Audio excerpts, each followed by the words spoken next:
15 kilometre പ്രതി മണിക്കൂർ വേഗത്തിൽ ഓടുന്ന ഒരാൾ 3 മിനിറ്റിൽ ഒരു പാലം കടക്കുന്നു. പാലത്തിൻ്റെ നീളം എത്ര? നമുക്ക് വേഗത തന്നിട്ടുണ്ട് 15 കിലോമീറ്റർ പ്രതി മണിക്കൂർ. നമുക്ക് സമയം തന്നിട്ടുണ്ട് 3 മിനിറ്റ്. അപ്പോൾ ഇവിടെ യൂണിറ്റുകൾ വ്യത്യാസമുണ്ട്. ഇത് മണിക്കൂറാണ്, ഇത് മിനിറ്റാണ്. അപ്പോൾ അതുകൊണ്ട് നമുക്ക് ഈ വേഗതയുടെ യൂണിറ്റ് ഇവിടെ കിലോമീറ്റർ പ്രതി മണിക്കൂറാണ്. ഈ കിലോമീറ്റർ പ്രതി മണിക്കൂർ എന്ന യൂണിറ്റിനെ മീറ്റർ പ്രതി സെക്കൻഡ് ആക്കാൻ നമ്മൾ 5/18 കൊണ്ട് ഗുണിക്കുകയാണ്. വേഗതയുടെ 2 യൂണിറ്റുകളാണ് എന്ത്? കിലോമീറ്റർ പ്രതി മണിക്കൂറും മീറ്റർ പ്രതി സെക്കൻഡും. കിലോമീറ്റർ പ്രതി മണിക്കൂറിനെ മീറ്റർ പ്രതി സെക്കൻഡ് ആക്കാൻ 5/18 കൊണ്ട് ഗുണിക്കണം. അപ്പോൾ 15 × 5/18. നമുക്ക് ഈ 15ഉം 18ഉം 3 കൊണ്ട് പഠിച്ചു കൊടുക്കാം.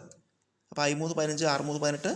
അപ്പോൾ ഇത് വരും 5 × 5/6 ഗുണിക്കുമ്പോൾ 25/6 ഇപ്പോൾ യൂണിറ്റ് മീറ്റർ പ്രതി സെക്കൻഡ്. നമുക്ക് സമയം 3 മിനിറ്റ് എന്ന് തന്നിട്ടുണ്ട്. ഇനി നോക്കൂ, ഇപ്പോൾ ഇവിടെ സമയത്തിൻ്റെ യൂണിറ്റ് സെക്കൻഡാണ്, ഇവിടെ മിനിറ്റാണ്. അപ്പോൾ ഇതും നമ്മൾ ഒരുപോലെ ആക്കണം. അതുകൊണ്ട് നമ്മൾ മിനിറ്റിനെ സെക്കൻഡ് ആക്കാൻ 1 മിനിറ്റ് 60 സെക്കൻഡാണ്. 3 minute 3 × 60 180 second. ഇപ്പോൾ യൂണിറ്റിൻ്റെ പ്രശ്നം പരിഹരിച്ചു. നമുക്ക് എന്താ കാണേണ്ടത്? പാലത്തിൻ്റെ നീളം. ഇങ്ങനെയുള്ള കണക്കുകളിൽ പാലത്തിൻ്റെ നീളം എന്ന് പറയുന്നത് നമ്മൾ സഞ്ചരിച്ച ദൂരമായിട്ട് കണക്കാക്കണം. പാലത്തിൻ്റെ നീളം സഞ്ചരിച്ച ദൂരമായിട്ട് കണക്കാക്കണം. അപ്പോൾ ദൂരം കാണാനുള്ള സൂത്രമൊക്കെ എന്താ? വേഗത × സമയം വില കൊടുക്കുക. വേഗത എത്ര? 25/6 × സമയം എത്ര? 180. ഈ 6ഉം 180 ഹരിക്കുമ്പോൾ 30 എന്ന് വരും. അപ്പോൾ 25 × 30, 25 × 3 75, ഒരു 0 750. ഇത് നീളമല്ലേ? നീളത്തിൻ്റെ 2 യൂണിറ്റുകൾ മീറ്ററും കിലോമീറ്ററുമാണ്.